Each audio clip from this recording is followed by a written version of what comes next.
విశాఖపట్నంలోని వాల్తేర్ డివిజన్కు చెందిన డిఆర్ఎం సారబ్ ప్రసాద్ను అవినీతి ఆరోపణలపై సిబిఐ అరెస్ట్ చేసింది. ముంబై కాంట్రాక్టర్ నుంచి 25 లక్షలు లంచం డిమాండ్ చేసి తీసుకున్నట్లు సౌరభ్ కుమార్పై ఆరోపణలు ఉన్నాయి. లంచం ఇచ్చిన వ్యక్తిని కూడా సిబిఐ అరెస్ట్ చేసింది.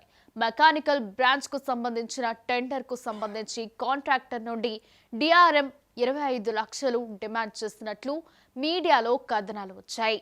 లంచం తీసుకునేందుకు ముంబైకి చేరుకోగా ఢిల్లీ నుంచి వచ్చిన సిబిఐ అధికారులు అతడిని పట్టుకున్నారు. అరెస్ట్ అనంతరం విశాఖపట్నంలోని డిఆర్ఎం కార్యాలయంలో సిబిఐ అధికారులు సోదాలు నిర్వహించి కీలక డాక్యుమెంట్స్ ను స్వాధీనం చేసుకున్నారు.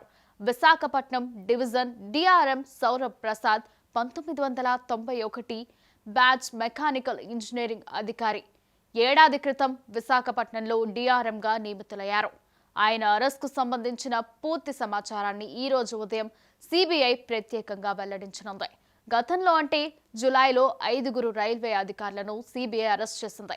అవినీతి ఆరోపణలపై ఈ 5 సీనియర్ రైల్వే అధికారులను సిబిఐ అరెస్ట్ చేసి సమయంలోనే ఇదే తరహా కేసు వెలుగులోకి వచ్చింది. వీరిలో గుంతకల్ డివిజన్కు చెందిన డిఆర్ఎం వినీత్ సింగ్ కూడా ఉన్నారు.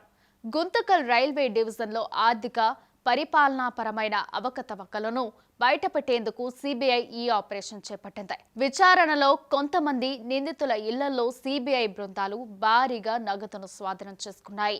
వినీత్ సింగ్ నివాసంలో సుమారు 7 లక్షలు, మరో 3 నుంచి 11 లక్షలు స్వాధీనం చేసుకున్నారు.